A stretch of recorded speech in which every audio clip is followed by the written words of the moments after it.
Bueno,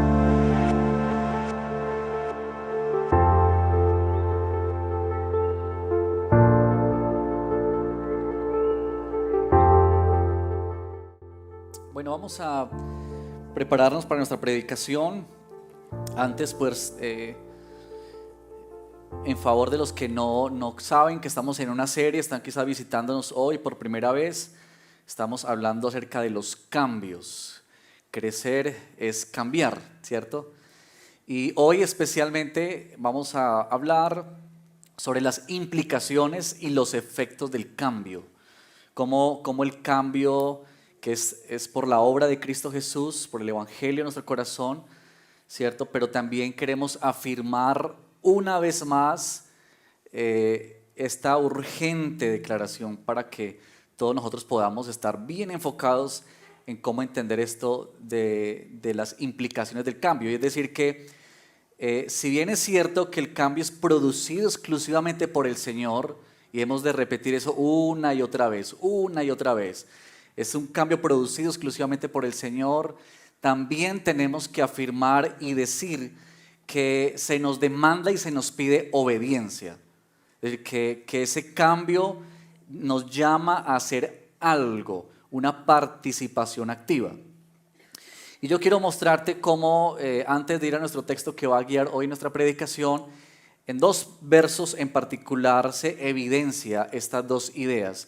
La idea de que Dios hace una obra definitiva en nosotros, pero a la vez que Dios demanda o nos llama a una vida diferente. Entonces, está este texto clásico en Efesios capítulo 2, verso 8 al 10, que yo creo que muchos de nosotros lo sabemos de memoria, pero vale la pena revisarlo nuevamente. Efesios 2, 8 dice así: porque por gracia ustedes han sido salvados por medio de la fe, y esto no procede ¿de quién? Ustedes, de nosotros, sino que es un don de Dios, no por obras, para que nadie se gloríe. Y mira el verso 10, porque somos hechura suya, creados en Cristo Jesús, ¿para qué?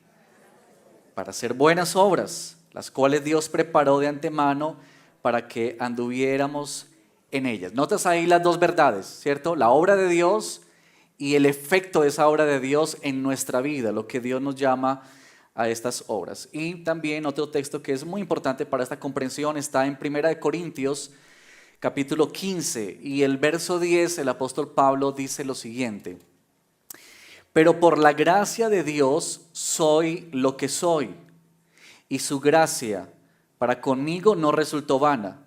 Antes bien, y escucha esta frase, antes bien he trabajado como mucho, nota eso, he trabajado mucho más que todos ellos, aunque no yo, sino ¿quién? La gracia de Dios en mí. Esta es otra vez ahí la evidencia.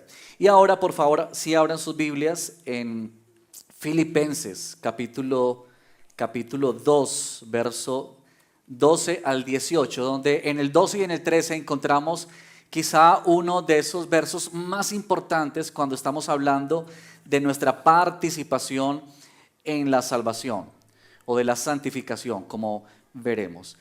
Capítulo 2 de Filipenses, versos 12 al 18, dice así: así que, amados míos, tal como siempre han obedecido, no solo en mi presencia, sino ahora mucho más en mi ausencia, ocúpense en su salvación con temor y temblor, porque Dios es quien obra en ustedes tanto el querer como el hacer para su buena intención. Hagan todas las cosas sin murmuraciones ni discusiones, para que sean irreprensibles y sencillos, hijos de Dios sin tacha, en medio de una generación torcida y perversa, en medio de la cual ustedes resplandecen como luminares en el mundo, sosteniendo firmemente la palabra de vida, a fin de que yo tenga motivo para gloriarme en el día de Cristo, ya que no habré corrido en vano, ni habré trabajado en vano. Pero aunque yo sea derramado como libación sobre el sacrificio y servicio de su fe, me regocijo y comparto mi gozo con todos ustedes. Y también ustedes, les ruego, regocíjense de la misma manera y compartan su gozo conmigo. Bueno, oremos al Señor, cierra tus ojos. Padre, te pedimos en el nombre de Jesús que prepare nuestros corazones. Tú sabes cómo llegamos cada uno de nosotros a este lugar, qué expectativas, qué está pasando por nuestra mente, nuestro corazón. Pero queremos ponerlo delante de ti en esta hora para someternos a tu palabra. Ayúdanos a recibir lo que tú, Señor, has preparado a través de este vaso frágil, imperfecto, pero, Señor, aquí no se trata de hombres, se trata de tu palabra y de lo que tú tienes que decirnos a nosotros.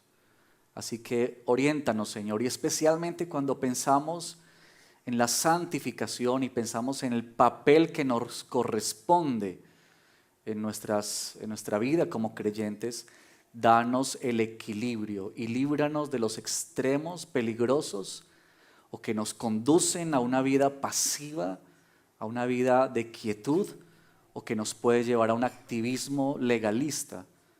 Que ambos, Señor, nos apartan del mensaje central de tu palabra y de la forma como tú quieres que respondamos a la salvación que ya en Cristo Jesús tú nos has dado. Así que rogamos esto, Padre, y nos disponemos en tus manos, en el nombre de Jesús. Amén. Bueno, este texto de Filipenses va a ser el pasaje que guía nuestro tiempo de predicación, basados en él, pero solamente para que ustedes puedan notar un poquito cómo es que en la Escritura están estas dos verdades con las que tenemos que caminar permanentemente en nuestra vida cristiana, la obra de Dios y la obra de nosotros. Y necesitamos entender muy bien eso porque a veces tenemos grandes dificultades, ¿verdad?, a la hora de entender si Dios hizo esto, ¿por qué me corresponde esto?, ¿cierto? O entender mejor cómo es que yo debo vivir esta vida cristiana a la luz de lo que el Señor ha hecho en medio de nosotros. Bien, para eso voy a usar 3 enunciados. Lo primero que quiero señalar en esta hora es los efectos del cambio. Y ustedes van a notar que, si ya vieron ustedes, pero el título de esta predicación es Cambiados para obedecer. Es decir, ¿para qué nos cambia el Señor? Porque anhelamos cambios. La pregunta es ¿para qué? Pero vamos a mirar un poco eso aquí. Entonces, primero, los efectos del cambio. ¿Cuál es el efecto del cambio? Ustedes pueden notar en este primer verso, verso 12, que dice así que, ¿verdad? O en otras versiones dice por tanto o de tal manera. Y lo que está haciendo Pablo ahí básicamente es conectarnos lo que está diciendo anteriormente con lo que va a decir ahora. Y esas dos ideas él las está conectando muy bien y ya vamos a ver un poco más eso, pero es una continuación de su discurso. Por ejemplo, miren que en el verso 27 del capítulo 1, si tienen sus Biblias ahí, Pablo le dice a la iglesia de Filipenses, solamente compórtense de una manera digna del Evangelio de Cristo. Y eso lo está conectando con así que, amados míos, tal como siempre han obedecido, no solo en mi presencia, sino ahora mucho más en mi ausencia. Es que Pablo le está afirmando esta necesidad de que ellos se mantengan en esta línea que Él los ha dirigido y los ha guiado a través de la comprensión de la palabra del Señor, pero el sometimiento a la palabra del Señor. Y es muy interesante que Pablo les dice, oigan, ahora que no estoy con ustedes, por favor, compórtense dignamente. Como cuando uno le decía a los hijos antes de salir de la casa, que uno antes de cerrar la puerta a los padres que tienen sus hijos, y uno antes de salir les decía cuando se iban a quedar solitos, por favor, pórtense bien. Pórtense bien, porque no sé si a ustedes les pasa, yo creo que a todos nosotros, que funcionamos muy bien cuando tenemos una autoridad muy cerquita. Entonces cuando alguien está ahí cerca que está como vigilándonos, como cuidándonos, entonces como que nos fluye la obediencia. Como cuando uno va conduciendo y ve el guarda de seguridad ahí a 50 metros, ¿cierto? Uno se convierte en el mejor conductor de la ciudad. Su cinturón, la velocidad, todo, ¿cierto? ¿Por qué? Porque estamos casi que enseñados y familiarizados tristemente a que caminamos en obediencia o sujetándonos a la ley cuando alguien de autoridad está mirándonos. Y Pablo le estaba diciendo a ellos, por favor, no actúen así, sino más bien ahora que yo no estaré con ustedes, con más diligencia sean obedientes. Y yo estaba pensando en eso y me vino la idea de que nosotros deberíamos caminar siempre pensando que tenemos una autoridad que nos observa y que nos aprecia. Ese es nuestro Dios, ¿cierto? Esa es la autoridad más alta que siempre está con nosotros, donde quiera que vayamos, donde quiera que estemos, Él está ahí con nosotros. Pero ustedes pueden ver que en estos efectos del cambio, Pablo está haciéndoles notar la iniciativa de corazón. Es decir, si ellos no tienen que estar supervisados por Pablo para ser obedientes, lo que Pablo está queriendo decir es que él espera que la obediencia de ellos sea como un fruto o un resultado de su corazón, ¿verdad? Es decir, que la obediencia que se nos pide en la Escritura a ti y a mí es una obediencia que debe resultar de un corazón que ha sido cambiado y que ha sido transformado. Esta es la idea. Y dos extremos nos quiere cuidar la palabra. Por un lado está el extremo de la pasividad mística. No sé si han escuchado alguna vez ese término, pasividad mística.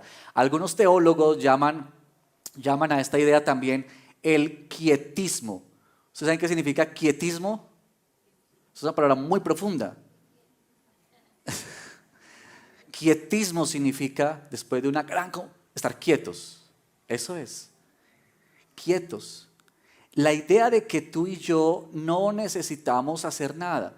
Esta idea como de pasividad, como de espérate a ver que algo ocurra en tu vida. Y la palabra quiere prevenirnos en un extremo de esta idea. Es decir, cuídense de ese pensamiento de no hacer nada, de simplemente aguardar a ver que algo suceda. Pero por otro lado, la palabra quiere protegernos y guardarnos de la autosuficiencia legalista, o lo que también llamarían algunos teólogos el activismo, que lo que busca y procura es alcanzar la justicia por nuestros propios méritos o por nuestras obras, ¿verdad? Siempre a lo largo de la historia de la iglesia, hermanos, siempre ha sido una controversia esto. La idea de cómo funcionan las obras y lo que hacemos a la luz de la obra de nuestro Señor. Y yo creo que Pablo, evidentemente, lo que está haciendo en sus cartas y en un texto como este es guardándonos de los dos extremos, cuidándonos de caer en estas dos líneas peligrosas. Por eso lo que él pone en el centro aquí de este texto es: ocúpense en su salvación con temor y con temblor. Y tenemos que entender un poco más a qué hace referencia Pablo con esta idea de ocúpense en su salvación. Ahora, yo sé que hemos dicho esto una y otra vez. Y como Pablo mismo dice aquí en el capítulo 3, cuando les dice: a mí no me es molesto escribirles. Yo diría: a mí no me es molesto hablarles. Otra vez lo mismo. Y para ustedes es motivo de seguridad. Pero también es posible que aquí hayan personas que nunca hayan escuchado esto. Y en favor de ellos tenemos que decir lo siguiente. Cuando Pablo está aquí diciendo ocúpense de su salvación, él no está hablando de que tú y yo podamos ganar la salvación. De hecho, lo primero que destruye ese argumento es que Pablo, ¿a quién le está escribiendo? A una iglesia, a una congregación, que él ya ha dicho en el capítulo 1, estos son los santos. Entonces, si Pablo le está hablando a una iglesia y les está diciendo: oigan, ocúpense de su salvación con temor y temblor, por supuesto que Pablo no está hablando de ganarse la salvación, ni tampoco Pablo está hablando de conservar la salvación, ni tampoco de mejorar la salvación. Pero lo que sí está hablando Pablo cuando él dice ocúpense de su salvación es: lleven la salvación a su fin, es decir, al término por el cual se les ha entregado. Es que tú y yo comprendemos la salvación y practicamos la salvación día a día. En un sentido estamos diciendo que la salvación nos ha sido entregada por Cristo Jesús y por su obra. Es decir, en un sentido está completa. Pero en otro sentido, a la vez se está completando en nuestra vida presente. Es decir, que cada día nosotros estamos siendo tratados por Dios, moldeados por Dios, para que nos parezcamos cada día más a Él. Eso es lo que Dios está haciendo en nuestras vidas. Y ese proceso es lo que se le llama como la santificación.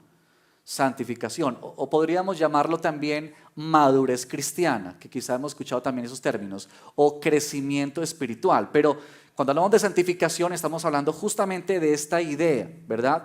Y lo que nos dice la palabra aquí es que este proceso de santificación es un proceso en el que Dios nos demanda participación. Es decir, que Dios sí dice, debes colocar tus manos en el trabajo. Es decir, tú tienes que ocuparte de algo, que tú y yo somos agentes activos en esta santificación, que no es como muchas veces se ha llegado a pensar erróneamente que una oración es suficiente, ¿verdad?, para transformar a una persona, que si yo hago una oración de cierta forma o de cierta manera, entonces ya esa persona cambió y es diferente. No, pero lo que sí nos habla la palabra es que tú y yo estamos en un proceso en el que Dios está llevando a cabo su salvación. Lo contrario que podríamos pensar a estar ocupados sería la palabra pasividad, seguramente. Pasividad que nos habla de una actitud apática, quizá, de una actitud de indiferencia, quizá de descuido a una responsabilidad que se nos ha entregado, o quizá estar sin interés, estar como sin una iniciativa, ¿verdad? Digamos que yo creo que Pablo está advirtiéndonos de esta idea de que tú y yo fácilmente caemos en esto, en una pasividad excesiva en nuestras vidas cristianas. Que tú y yo estamos esperando simplemente que algo ocurra de la noche a la mañana. Que se nos aparezca un ángel, no sé, una noche o un torbellino. Yo no sé, estamos esperando alguna cosa de esas místicas, ¿verdad? Porque es más fácil quitarnos la responsabilidad que tenemos en nosotros y ponerla en algo, en una experiencia o en algo en particular. Porque de alguna manera estamos excusando lo que somos. Y decimos, bueno, yo estoy esperando que Dios haga algo como instantáneo. Cuando la palabra nos está diciendo una y otra vez, esto se trata de un proceso, esto se trata de santificación, se trata de que tú y yo estamos participando activamente. Esto no es, queridos hermanos, la salvación no es como cuando tú y yo compramos un tiquete para entrar a un evento o algo así, que tú compras un tiquete con anticipación y lo guardas y ¿cuándo lo vuelves a usar? El día del evento. Y a veces pensamos que la salvación es como una oración que yo hago y entonces ya tengo un tiquete asegurado para el cielo. Y el día que debo hacer efectivo ese tiquete, bien sea porque me muero o porque el Señor regresa, entonces yo saco mi tiquete y le digo al Señor, aquí está mi pasabordo, súbeme a ese avión que me va a llevar al cielo. Pero el resto de nuestra vida está completamente desconectada con nuestra salvación. Y Pablo está previniendo a la iglesia, está previniéndonos a nosotros de un pensamiento, una idea de estas. Nosotros somos llamados a trabajar arduamente. Ocúpense.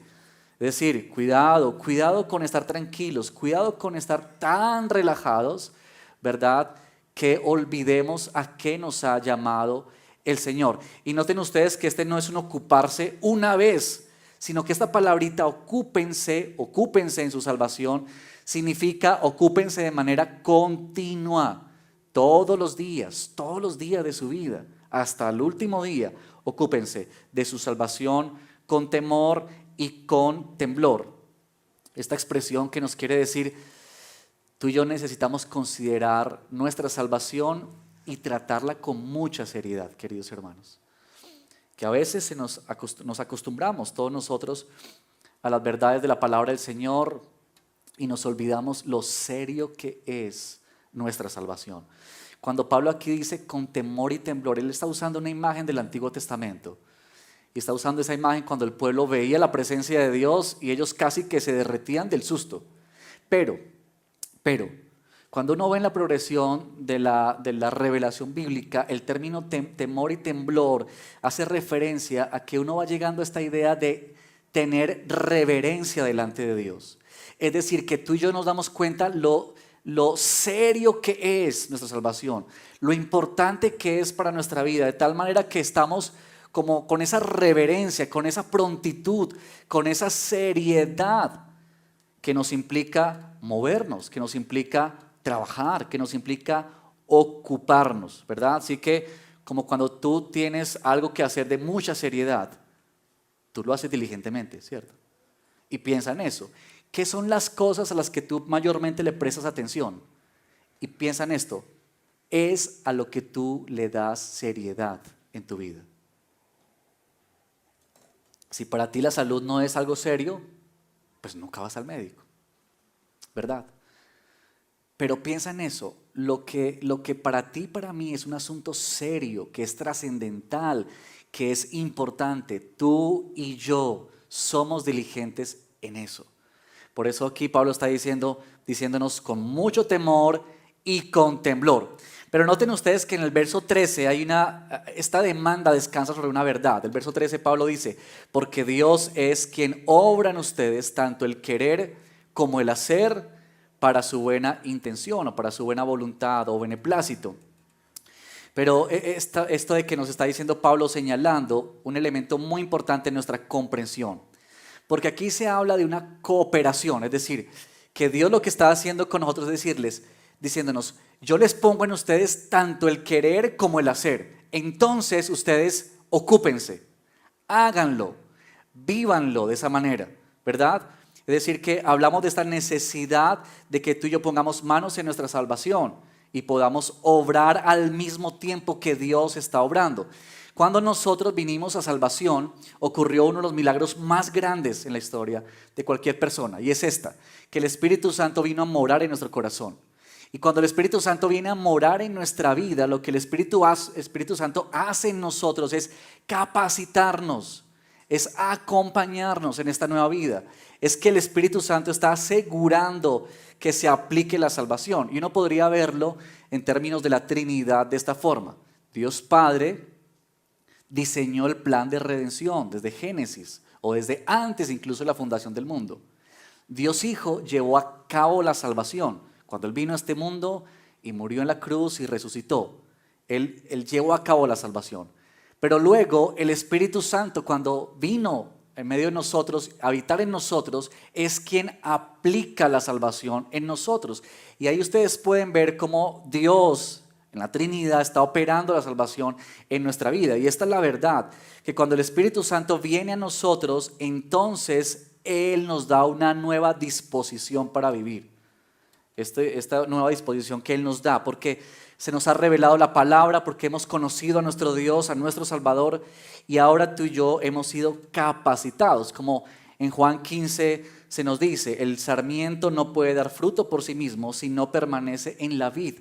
Así tampoco ustedes, si no permanecen en mí. Noten ahí también que en Juan Jesús está queriendo decirnos lo que asegura la posibilidad de que tú y yo respondamos en obediencia y vivamos los efectos de esa salvación es que nuestro Señor ha iniciado una obra en nosotros. Y quizá podemos ilustrarlo de la siguiente manera. Alguna vez escuché esta ilustración y quizá nos pueda ayudar un poco en esto. Pero no sé si usted tiene algún pensamiento de cuál sería su casa de los sueños. ¿Cuál sería su casa de los sueños? Casa física, no diga que allá en el cielo, no. Poquito, muy espirituales, pero aquí terrenalmente. ¿Cuál es su sueño de casa? Imagínense, no sé, que tenga piscina, que tenga vista al mar, terrazas, yo no sé cuáles sea, pero vamos a suponer que alguien muy generoso te regala esa casa que tú siempre has soñado, te regala esa casa. Entonces imagínese usted cómo responde frente a eso. Te regalan la casa. No te la están cobrando ni te están diciendo que la pagues a cuotas, sino te la están dando, te la están entregando. Pero entonces la persona que te la entregue, te la regala, te dice, mira, esta casa de ahora en adelante es tuya, aquí están las escrituras, las llaves, esto es tuyo. Pero te pido algo, por favor, cuida esta casa, porque es que esta casa me costó tanto trabajo, sudor, lágrimas, esfuerzo, mucho. Así que por favor, lo único que te pido es que la cuides, que la mantenga siempre limpia y aseada. Entonces, cuando usted la recibe, usted dice, pero ¿sabe qué? Yo le agradezco mucho, qué maravilla este regalo, pero es que yo no sé hacer oficio. Pues yo no sé ni qué es una escoba, ni un trapero, yo no sé nada de eso. Entonces, para mí es como difícil, yo quisiera hacerlo, pero difícil. Entonces el que te la regaló te dice, no te preocupes, yo te voy a enseñar cómo hacerlo. Y voy a estar contigo para ayudarte a limpiar y organizar, para que aprendas a hacerlo. Y quizá voy a traer también personas que te enseñen para que tú puedas mantener esta casa linda y bonita y puedas disfrutarla. Pero entonces tú le dices, ay, qué maravilla eso, pero es que, Cierto que uno tiene que tener como jabones y esas cosas para limpiar, y yo no tengo un peso para esas cosas, yo no tengo nada. Yo cómo voy a tener jabones y dónde voy a comprar una escoba y un trapero. Entonces el que te la regala te dice, no te preocupes, no te preocupes. Yo me voy a encargar de que siempre en esta casa haya todos los recursos que tú necesitas para que la puedas limpiar y ordenar. Y yo voy a estar contigo y nunca te va a faltar nada aquí. Así que tú puedes hacerlo. Pregunta, ¿uno tendría alguna excusa para eso? ¿Por qué? Porque quien dio la casa está asegurando lo que Él está pidiendo. ¿Sí me entienden? Lo que Dios hace en nuestra salvación es esto, queridos, que Dios nos entrega mucho más que una casa de nuestros sueños. Nos da nuestra salvación, nos da la riqueza de conocer a Dios, nos dice que Él está preparando morada en los cielos para nosotros y nos dice, eso es de ustedes, no se lo tienen que ganar, ni pelear, ni trabajar, no, eso es tuyo. Pero una cosa te pido, trabaja, ocúpate en ella. Y cuando tú le dices al Señor, Señor, pero es que para mí es tan difícil este pecado con el que yo libro, con el que yo lucho, con el que yo batallo, me está costando. ¿Sabes qué te dice el Señor? Yo estoy contigo. Y yo te he dado todo lo que tú necesitas. Te he capacitado, te he dado mi palabra, mi Espíritu Santo, mi poder, mi presencia. Todo está contigo para que tú no tengas excusa y puedas trabajar en la salvación que yo te he entregado. Eso es lo que hace el Señor con nosotros. Esos son los efectos de la salvación, queridos, en tu vida y en la mía. Así que hay unos efectos de la salvación, pero también en segundo lugar están los propósitos del cambio. Tenemos los efectos del cambio, en segundo lugar los propósitos del cambio, del versículo 14 al verso 16. Ahora miren ustedes que aquí dice, hagan todas las cosas sin murmuraciones ni discusiones para que sean irreprensibles y sencillos, hijos de Dios sin tacha en medio de una generación torcida y perversa, en medio de la cual ustedes resplandecen como luminares en el mundo, sosteniendo firmemente la palabra de vida, a fin de que yo tenga motivo para gloriarme en el día de Cristo, ya que no habré corrido en vano ni habré trabajado en vano. Miren, en los propósitos del cambio, algo que me pareció muy interesante cuando estaba meditando en este texto y preparando es lo siguiente.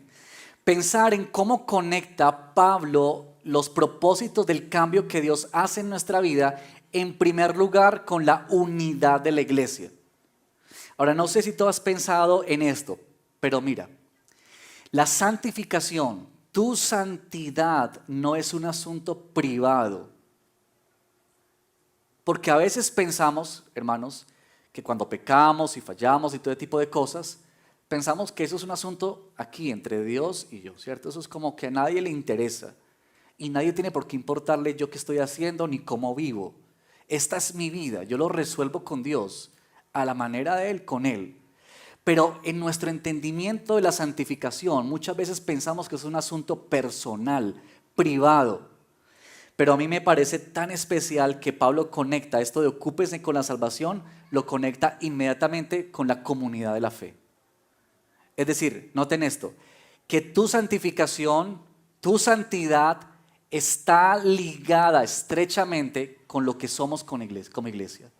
Es decir, cuando tú y yo pecamos, cuando tú y yo corremos a darle rienda suelta a nuestros placeres y apetitos personales, eso que hacemos, esa vida que llevamos, no solamente nos afecta a nosotros, afecta a su iglesia. Por tanto, tenemos que decirlo también a la inversa. Cuando tú y yo estamos ocupados en la salvación, cuando tú y yo estamos trabajando por Cristo, por la gloria del Señor, ¿quiénes se ven más beneficiados en primera instancia? ¿Quiénes son? La iglesia. Por eso es que nosotros, cuando somos trabajados por el Señor, somos santificados por el Señor, la Escritura habla de que Cristo está preparando a su novia, la está haciendo más bella, la está maquillando, la está peinando, la está organizando, la está arreglando linda. ¿Para qué? Para el día de las bodas. Cuando venga el Señor a esta boda, puede encontrar una novia que ha sido perfeccionada. Pero piensen ustedes, ¿cómo se compone esa novia? De todos nosotros. Tú eres parte de esa novia. Tú eres parte de ese cuerpo. Por tanto, no pienses más, si así lo has pensado, que esto es asunto personal. No. queridos, nuestra santificación tiene un impacto en nuestra iglesia, afecta en nuestra iglesia. Por tanto, hemos de pensar en términos de comunidad, porque Pablo así lo está pensando. Por eso él, desde el verso 3 de este capítulo 2, dice: no hagan nada por egoísmo o por vanagloria, sino que con actitud humilde cada uno de ustedes considere al otro como más importante que a sí mismo. La iglesia de Filipos era una iglesia hermosa que Pablo amaba, llevaba en su corazón, una iglesia que había servido para Pablo en sus misiones, en su trabajo, le había ayudado de muchas formas, aún económicamente, y Pablo se gozaba tanto con esta iglesia. Muchos llaman esta carta a los filipenses como la carta del gozo, porque Pablo siente ese gozo por esa iglesia y quiere que ellos disfruten de ese gozo. Sin embargo, era una iglesia que también luchaba con la murmuración, luchaba con las contiendas, con las habladurías, unos entre otros. Y Pablo le está diciendo: por favor, dejen eso ya, dejen eso, que de nada les aprovecha, de nada les sirve. Dejen ese egoísmo, dejen esa idea de quejarse unos contra otros, de murmurar unos contra otros, de hablar unos contra otros, de criticarse unos a otros. Y Pablo les dice: más bien, ocúpense, centren toda su atención en esta salvación. Es muy interesante que el verso 14 en adelante se nos da a entender que esto no es un asunto simplemente de cumplir cosas. Es un asunto de que Dios quiere alinear tu corazón a la voluntad de Dios. Cuando hablamos de obediencia, hermanos, es fácil caer en esta idea de activismo, de qué tenemos que hacer. Y hemos de reconocer que a nosotros nos gusta que nos digan lo malo que somos, ¿no les parece? Nos encanta que nos digan cuán malos somos, porque si nos genera culpa, entonces esa culpa da cierta como idea de fresquito, ¿cierto? Como de que, ay, pobrecito de mí, yo soy un miserable, no merezco nada en esta vida. Pero también hemos de reconocer que nos encanta gloriarnos de lo que hacemos, aún de las obras más pequeñas, y de eso hemos de cuidarnos con mucha atención y mucho detenimiento, porque la vida cristiana, hermanos, es la sumisión y obediencia sincera a Dios y sus mandamientos. No es que tú y yo estamos aquí para darnos palo y decir lo miserables que somos. Estamos aquí para reconocer nuestra necesidad de Cristo y nuestra necesidad del Señor. Ahora, cuando pensamos en esta obediencia, en estos propósitos de servir al Señor, de ocuparnos en su salvación, de obedecerle a Él, tenemos que pensar detenidamente en que se trata no tanto de hacer cosas, porque otra vez, ¿a quién no le gusta que le diga qué tiene que hacer? A todos nosotros. Nos encanta que nos digan cuál es el 1, el 2, el 3, el 4 y el 5. Somos fascinados en eso, porque nos libra de una responsabilidad. Pero, tenemos que decir que cuando hablamos de obediencia a Dios, estamos hablando de algo mucho más profundo que simplemente hacer algo. Cuando tú y yo hablamos de obediencia, estamos hablando de lo que mueve nuestro corazón, de los afectos que hay en nuestro corazón. Porque, entre otras cosas, tenemos que decir esto: cuando tú y yo pecamos, y ponle el nombre a ese pecado que sea, que quizás con el que más batallas tú, no sé cuál es, pero piensa en eso. Cuando tú y yo pecamos en eso, lo que en el fondo tenemos que reconocer es que estamos amando más eso que a Dios. Esa es la verdad. Que nuestros afectos están inclinados hacia algo en particular. Por lo tanto, la única manera en la que tú y yo podemos ser libres de ese pecado no es otra cosa más sino encontrando un afecto más grande, un amor más grande. Por eso cuando decimos que batallamos contra el pecado, no se trata solamente de cómo hago para amar menos el pecado. Se trata más bien de qué debo hacer o cómo puedo yo llegar a amar más a Dios. Porque lo que hace el amor de Dios, cuando mis afectos son más inclinados al amor de Dios, naturalmente esos otros afectos pierden intensidad en nuestras vidas. Ese es el camino. Entonces no se trata de hacer cosas 1, 2, 3, 4, 5 y chulear cosas. Se trata de nuestro corazón. Se trata de qué está ocurriendo en lo profundo de nuestro ser. Se trata de que pensemos detenidamente a quién estoy amando más. ¿En dónde están mis efectos? ¿En dónde se está inclinando más mi corazón? Esto es lo que nos llama o lo que es el propósito del cambio. Pero mira también que aquí en el versículo 15 nos dice que nosotros debemos ser, pues, para que sean irreprensibles y sencillos, hijos de Dios, sin tacha, en medio de una generación. ¿Cómo es esa generación? Perversa y torcida. Ahora, Pablo escribió esto ¿hace cuánto? Cerca de 2000 años posiblemente. Y ustedes estarán de acuerdo conmigo que si leemos esto hoy, también aplica para hoy. Hoy tú y yo estamos en medio de una generación perversa y torcida. Ahora, los propósitos del cambio, mis hermanos, tienen esto en particular. Y es que Dios quiere que tú y yo brillemos en medio de este mundo, en medio de esta sociedad.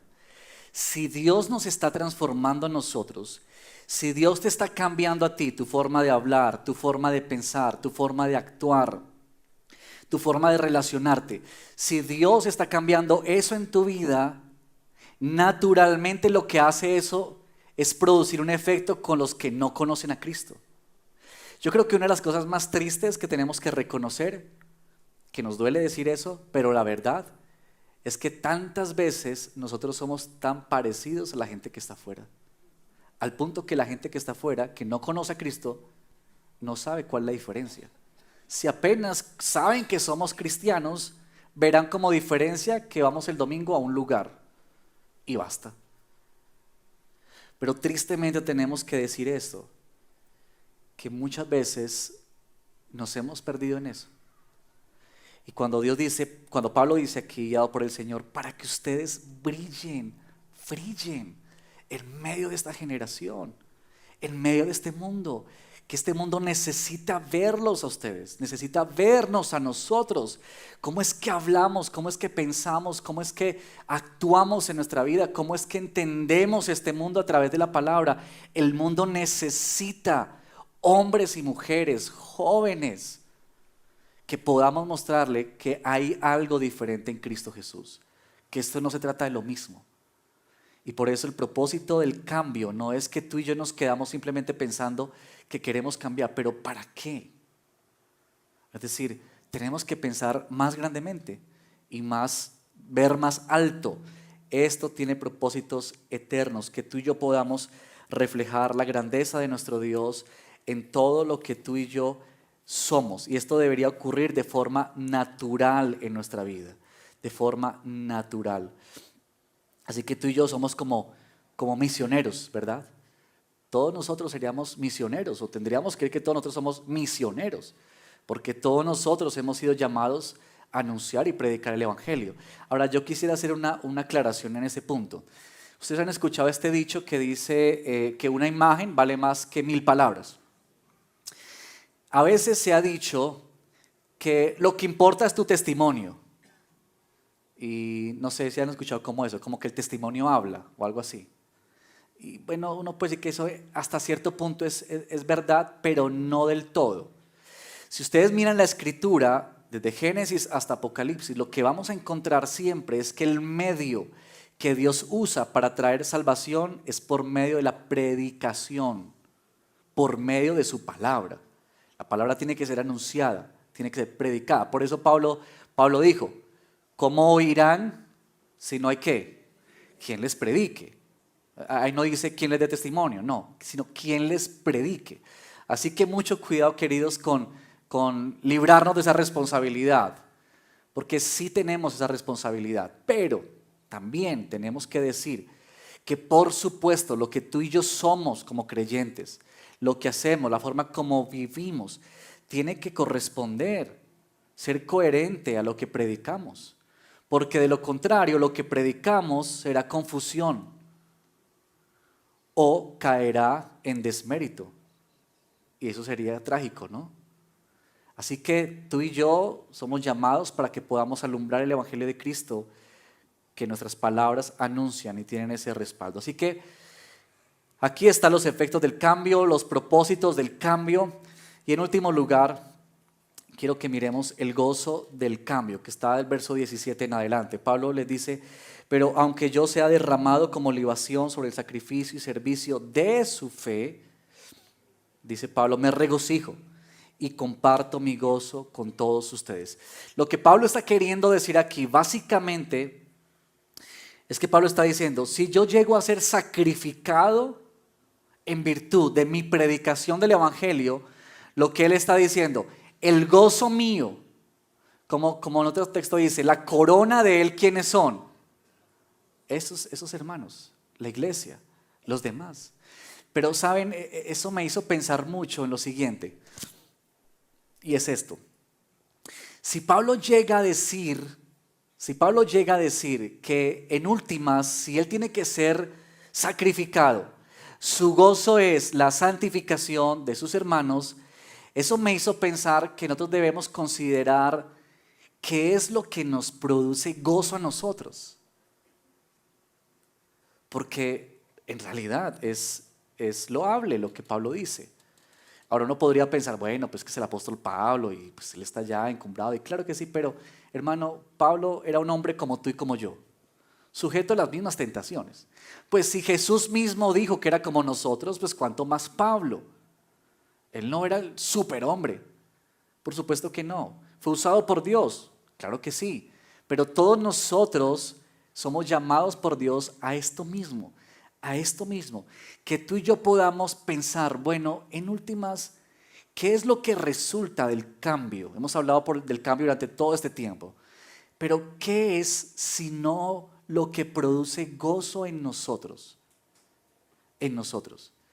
Y bueno, ese es un tema que habría mucho que profundizar, pero basta con decir esto, y es que nosotros tenemos que pensar una y otra vez cómo estamos viviendo nuestra vida cristiana y pensar si nosotros realmente estamos encontrando gozo en lo que Dios nos ha dicho a nosotros, en Él mismo o en sus promesas. Y tenemos que pensar detenidamente si quizá nosotros estamos buscando gozo en otras cosas o en otras personas. Porque esto es lo que Pablo quiere decir, es decir, que este cambio sí trae una satisfacción, mis hermanos. A veces estamos esperando que la felicidad nuestra se cumpla cuando tal cosa, alcancemos tal cosa, tengamos tal cosa, vayamos a tal lugar, estemos con tal persona. Y pensamos que esa es la felicidad, que ese es el gozo. Pero si tú eres un hijo y una hija de Dios que está hoy en este lugar, queridos, tenemos que rogar al Señor. Primero pedirle perdón porque tenemos que reconocer que Él no es nuestro mayor gozo. Y en segundo lugar tenemos que clamar a Dios y rogarle a Dios que nos ayude, que Él sea el verdadero gozo de nuestra vida, por encima de todas las cosas, de todos los proyectos, de todos los anhelos, de todos los sueños, que Él sea nuestro verdadero gozo, ¿verdad? Esto es lo más importante. Bueno, quiero concluir con estas siguientes palabras. Dios honra y atesora nuestra obediencia, por supuesto que sí. Si Él no lo pide, es porque Él quiere que así sea. Pero tenemos que decir, no es la razón por la que tú y yo somos importantes para Él. Es decir, Dios no está esperando al final del día cómo te comportaste para ver cuánto te va a amar al día siguiente o cuán importante es para Él, no. Es su misericordia y no nuestros méritos lo que nos hace sus hijos. Nuestro nivel de obediencia no determina su afecto ni nuestro valor. Cuando Dios nos escogió, Él nos escogió por su libertad y su libre determinación. Él te escogió. Y cuando Dios nos escogió, Él sabía lo tercos que somos y sabía lo desobedientes que somos y sabía lo rebeldes que somos. Por eso su escoger no se basa en nosotros, más bien se basa en Él mismo y especialmente se basa en la obediencia de nuestro Señor Jesús. Es esa obediencia de Jesús, de Cristo, lo que determina nuestra relación con Dios. Nuestras buenas obras muestran nuestro amor por Él, pero no logran que Él nos ame más. Eso es lo que es la santificación y la obediencia. Por eso aquí en el verso 8 del capítulo 2 de Filipenses dice, y hallándose, hablando de Cristo Jesús, y hallándose en forma de hombre, se humilló Él mismo, haciéndose ¿cómo? Obediente. ¿Hasta dónde? Hasta la muerte. Nuestro Señor llevó la obediencia hasta lo último, hasta el fin. Él se sometió al Padre esa noche en Getsemaní cuando Él dijo: Señor, si es posible, pasa de mí esta copa. En ese momento de agonía Jesús estaba expresando y experimentando el dolor en su humanidad. Y le estaba diciendo al Padre: por favor, si es posible, quítame esto, que yo no tenga que ir a la cruz. Pero luego añade y dice: pero no sea como yo quiero, sino que sea tu voluntad. Y en esa expresión Jesús llevó la obediencia hasta lo último. Y efectivamente Jesús fue a la cruz y murió por nosotros. Por eso también Hebreos dice que Él fue tentado en todo, pero sin pecado. Y el que no tenía que morir, murió para que nosotros, que éramos tan desobedientes y merecíamos el castigo de Dios, ahora pudiésemos relacionarnos con Dios y poder responder en obediencia a su amor y a su bondad, ¿verdad?